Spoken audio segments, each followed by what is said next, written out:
Alors balandi na biso nyonso ya Sangwa Congo lelo toye topesa bino information à la hine parce que biso na bango nikolo yo bomana namoni cadre moko aleki lobi cadre moko ya vélo ya FCC aleki lobi alobi oteno coûte que coûte bango ba composer Rossard Malonda nazo répondre yo boye keba parce que tout oyo botumbola peuple mais boye bakeno tout oyo mupepe koya ya makasi oyo bokozanga na façon ya ko maîtriser yango parce que awa déjà na ebandeli ya émission na biso il faut boye bakeno tozo bandana nous na communiqué officiel ya Union européenne. Il y a président, il y a parlement européen, autobengi na kombo ya David Sassoli à l'obinini.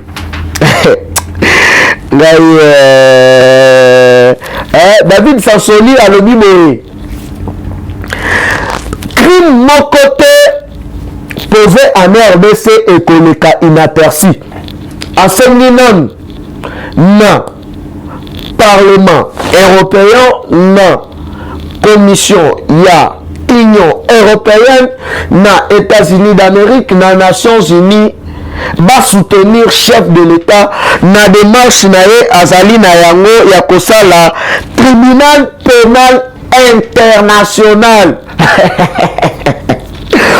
On a enquêté sur ma crime contre l'humanité. Yango la base tout oyo bazolanda la minute oyo mukolo ya dimanche okufela ndeko dimanche liboso ya parlement central ya ba député debout ya RDC Mobimba donc na 11e rue à partir ya 3h donc missionnaire soto zalana parce que ekozala exposé otokotia ba photo ya bandeko tout batumba na permanence ototia ba photo to exposer ba photo ya ba combattant tout badaya na ba manifestation de 1982 kino 2018 to ba rutu kino 2020 parce que na marche ya Rossard Malonda babomaki lisusu bandeko na biso ba compagnon d'élite ba témoignage rozala ya batu oyo babeta baboloko donc nga mpe na kozala wana tokotémoigner parce que na bika kutu na liwa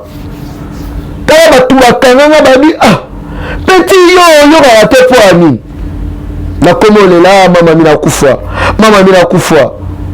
mais yo ozolela mama mina kufa na limete okendaka koluka nini ebisi bango limete eza état d'esprit soki nakodaye neti héros tina kota prison tina bima Dieu merci lelo toza na pouvoir la lutte continue parce que bitumba oyo biso tobandi oyo toza déjà na front tokobanga mutu te tokozala toujours wana mpona kodénoncer oyo bakokanga boye oyo boye papa oyo wana ya assemblée wana nationale lobi aleki na media moko na mboka na biso awa media moko boye wana batuni ye bakestion azangi maloba video oyo baagresa autorité immorale babombi yango me bolakisa yango bato bamona yango bato nyonso bakozala na posa ya video oyo baagresaki autorité immorale ya FCC na niveau ya Sénat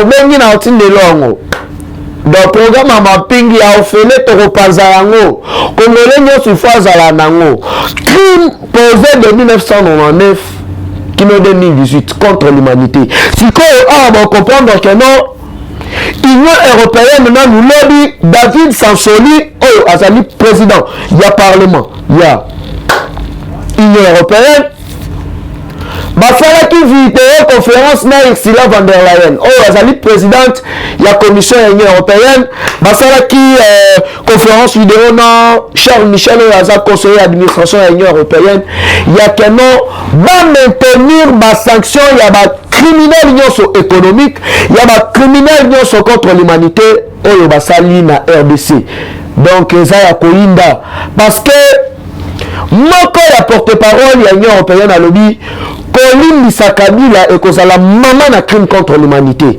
Alors awa nazo mettre en garde na batu nyonso oyo bakoya neti ba fragiliser pouvoir ya mokonzi boyo bakena bokutana na biso ba véritable peuple congolais dans zela na bino. Alors il faut boyo bakena eza déjà koyinda po mukolo ya lobby communiqué officiel ya Union européenne ezalaki ete il faut ba mettre déjà mécanisme en place.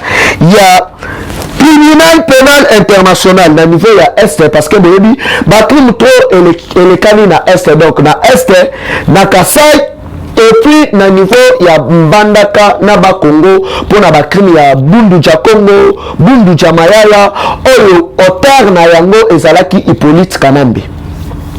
Le deuxième sujet to aborder mukolo ya lelo ezali nini? Ezali sujet ya ba juge oyo bazali na dossier ya patient Sidibé oyo déjà ba lancé déjà cri d'alarme concernant ba appel anonyme na ba menace de mort oyo bazoswa. Na kutwe obengi na intimidation na pe na intimider. O intimider na te. O intimider na te parce que naza anti-intimidable. Nous sommes à Bino comme une pièce contre pièce. Donc nous sommes dimanche, bling bling. Les combattants de partout, nous sommes sur la permanence. Il y a eu des pièces. La qui s'en a face à monde. La qui s'en a face à la communauté internationale, la nationale. Informer opinion sur que non. Voilà tout régime criminel. Oh baboma. Oh empoisonnant. Si vous avez na marche na bino de santé de Salaka pour la toute première fois. Bino na époque na bino batu babana au la marche. Bino au la marche de santé kolongwa stade avion neti palais du peuple. Bakanga combien? Baboma combien? Bino pebo bimisa batu o baboma. Donc vous n'êtes pas un bon exemple pour la jeunesse congolaise. Parce que voilà qui on a géré pendant 18 ans. Bosali elo côté toyi boyi na toyi boyi koboma na koboma awa makila ya batu wana ekoganga yango ya muto kufeli na idepes mukolo ya dimanche yaka pembe na ba photo ya ndeko na yo na ba makambo nyonso parce que ekozala en direct pour politique ebandi politique ebandi Kabila na ele signé ba juge oyo baza na dossier ya patient Sidibé oyo azalaki directeur ya OGFREM et puis jamais en garde bino bandeko na biso bakongolais manipulé à cause ya 50 $, 20 $, oyo nazosala prestation ndenge nini bakangi patient Sidibé bino boza mystique bozali mystique. Donc bokosala ba marche na bino ya ba instrumentalisation wana ekosimba ta mukolo moko te ekosimba te parce que ba révélation troublante mbongo ya DGI bongo ya OGFREM pardon na ex-office da DGDA ekendaka na Tanzanie kofuta la police na ba militaire tanzanien. Imaginez-vous mbongo ya contribuable congolais ekendaka na à part Tanzanie et kendaka na Rwanda kofuta la militaire rwandais na la police rwandaise na la police zimbabwéenne papa chaîne eza moulayi parce que eza ba trois pays oyo nde babandaki ko parrainer pouvoir ya Hippolyte Kanambe Kazembere oyo babandaki kopesa ye courage kende ndenge ezali wana to sur plan na biso ya kobalkaniser RDC. Sikoyo awa na minute ba juge wana baza mama na protéger parce que pas seulement ça directeur financier bimisi lisusu ba secret de ya OGFREM zokande ba passeport na biso tout ba signé na Semlex Serge nango ezalaki na Rwanda passeport congolais ezalaki kobanda ko imprimer na Rwanda. Imaginez-vous. Alors que tozali na passeport oyo eza le plus cher ya monde 75% ezokende na famille ya Kabila 15% ezokota na caisse ya l'état. Imaginez-vous. Sikoyo tous les ministres ministre ya affaires étrangères oyo baleka na RDC il faut basala bango audit mbongo wana ibandaki kokende wapi mbongo ya groupe passe ibandaki kokende wapi état de droit oyo bolukaki état de droit yango oyo bosala abache Kabila mayele sikie bakosi yote do kende siège ndenge eza wana po bakanga yo il faut biso to lever yo militaire parlementaire yo bakimu yo opposant bakimu mosala est-ce que militaire parlementaire ya musani okokangama omata okita yango bomoni FCC bakomi à débandade chers compatriotes passeport na biso ya Congo badamai ko fabriquer yango na Rwanda. Imaginez-vous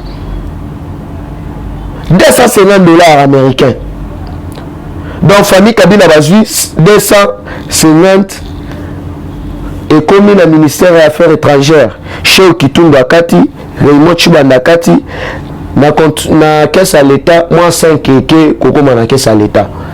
Ce que imaginez-vous c'est que non depuis 2005 kino 2020 batwana bapie mboka ndenge nini bazanga soni bazanga mawa bazoluka lisusu bazonga biso na bino accord ezate makambo accord na politique accord ezala raté neni mulanya zu vertige parce que patience Sidibé na ba oyo ba yebite il faut bien que non patience Sidibé wana déjà ya Ojefrem abala mwana ya neni mulanya donc ya mwa bana ko sala lolendo bakanganga te mais état de droit ekobikisa mututé.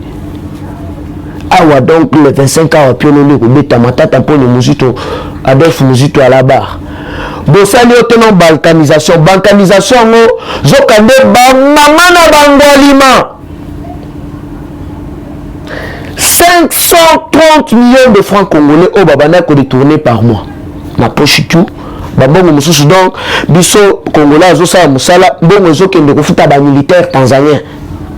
Na 2016 Kabila qui est en Tanzanie a été pour inaugurer hôtel il y a 5 étoiles où il va dépenser plus de 435 millions de dollars américains.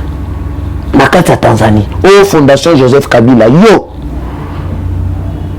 ti moya kana RD sawa to mona binot moya na moit to yebi siko oyo carte nini ekomi kobetama mes chers compatriotes bakongolais nyonso bakomi bakongolais na kimukolo bazoluka par tous les moyens comment est-ce que bako déstabiliser pouvoir le chef de l'État zokande mulanya aza Tanzanie bauta na Kabila na Tanzanie nini yango elekana na 1997 leo Mobutu akima akenda Équateur zokande barwandais oyo baintegraka bango donc babisenyemani quelque barwandais oyo basalaki wana bakamata fichier ya serveur central ya Zaïre à l'époque bamema yango na Rwanda place basala sikoyo étude ya province na province nyonso nde monaka rwandais mosusu boye babambie kombo ya Kasai babambie kombo ya Équateur neto wana babambie kombo ya Équateur na Équateur yango otanga wapi maire na yo azalaka nani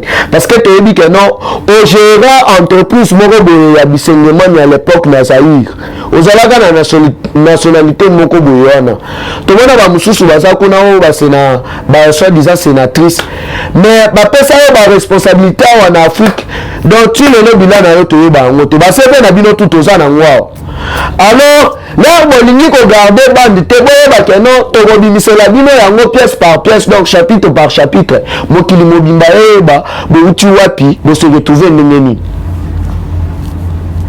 mususu oyo rebewa okeno ngana sa rebewa il faut par tous les moyens nazwa identification na recensement na RDC papa otanga wapi o na epe ngurungururu depe ngurururu ezalaka wapi o na Masisi bakende batali epe ngurururu bamoni yango te nani rebewa tangela biso madame la tortue aebité batuni papa Gilbert Kakonda beti madame la tortue donc les alimoma te bawande bacho bino pena bwa bandoki bona pays mo wana minuke on dirait terrain on dirait stade de martyr sinon boye Congo koya na ba Camerounais na ba Sénégalais boye on a ba Italien na na bazambien boye awa bobandi ambruyema tala tana bino époque na bino eleki mutu moko te ako échappement na justice ezala crime contre l'humanité ezala crime économique crime moko te ekoleka inaperçu awa sikoyo na minute oyo bokocomprendre Kabila akomi kolela bakutana na faci bokosolola nini mukonte mbolo koyamba ye te donc tipe wana ki muntu to muloji ule kiyana ni muloji ushi mupake hapana ngere degre bandugu yetu banakufa kule pale pa est rapport à Mamping plus de 14 millions tués nani azaki à la base Kabila parce que Laurent Kokota akotaki awa akotaki na casquette ya IDPS po bwa ya mbaye a signé accord na Uganda na Rwanda na Zimbabwe otena wa priere azwa pouvoir akopesa bango ndambu ya madele na niveau ya Sud Kivu na bakomi na pouvoir travailler na Tshisekedi ndenge boyokanaki ndenge lobaki keno na koya toko dialogue na opposition congolaise abaluki baba Tshisekedi alobi ok ça va bazaba mike totika bango basakana na moto ba muzaza la lisusu dans la minute bazo sala réunion na ba Jacob na ba Abraham bazala na bomoy bakunda bango na bafanda na Israël eza pona ko yebisa bino siko keno yango bomoni keno ba multinationaliste bayaki koya na Kabila tellement azalaka général à l'époque parce que atantana nous koboma musée plus de 2 fois nous a bengana na grand hôtel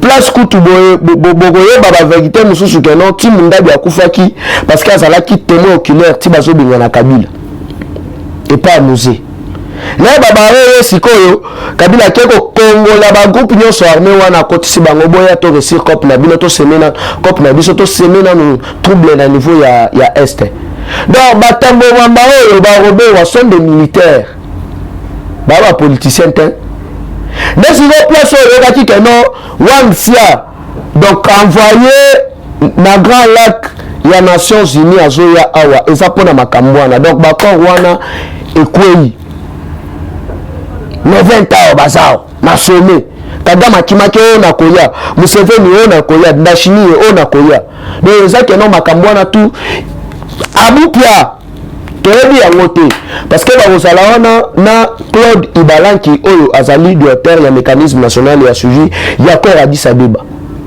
yango boyokaki Fachi visionnaire alobi bien que non guerre ya est ezali kama okende na toyo tendenge tipo muzitu oyo ba détourna ba mbongo na matata mponya bandaki koloba ezana sur le plan diplomatique là toujours résoudre yango na niveau diplomatique donc bon comprendre que non sur le plan sécuritaire match kozala ou pour base militaire ya Pentagone africain na est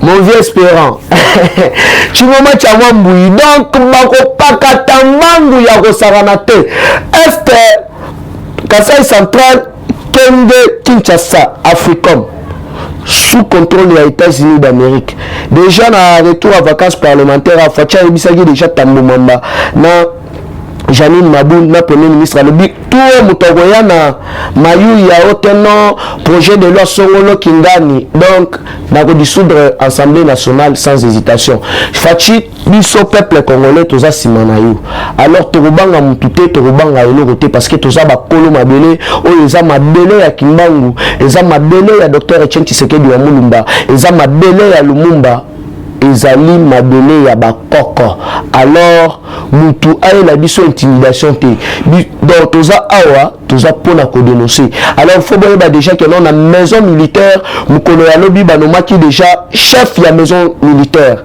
hein Frank Tumba Biamunda général Frank Tumba Biamunda Zambe bawande basambe père la ju parole à lobi ngai na kutumiri buso boto tuku identifier babataillon surtout yeba babataillon ezalaka combien na RDC ndenge nini na bacamp militaire ya RDC bana ya 32 ans bana ya 24 ans pasali wana bakomi koteka mapangu na bakamp. Franck Tumba actuel chef ya maison militaire, donc depo nyonso ya baarmée ya RDC sikoyo eza na maboko na ye. Kabila leli otokutana na fachi bosolo yani out. Donc moto etumba esikisa banguna nyonso. Alors peuple congolais, mobilisons-nous comme un seul homme. Bisogno surtout à la cima ya son excellence Félix Antoine Tshisekedi Tshilombo Mukantombolo pour être mboka na biso ezali déjà libéré. Awa on comprendre que non déjà ndenge ezali wana David Sassoli alobi bien que non il faut déjà enquête banda. Concernant badongolo misu oyo basale la bango mama na tribunal international na eso kuna, donc mutoko bikate. Alors na minute rolela yo nanani matata linga kima ona kende ko se faire soigner na end awuti kuna batuni baba unenda pio minendo beba mbele traitement mwende bana baibisi na malembe papa shuka mbele shuka comme ça wenda ta hôpital du cinquantenaire o shishike bien ce moment bolukaki yango bokosilisa yango awa biso na bino tili fobo omoni bino intimidation na bino esa biso lorote.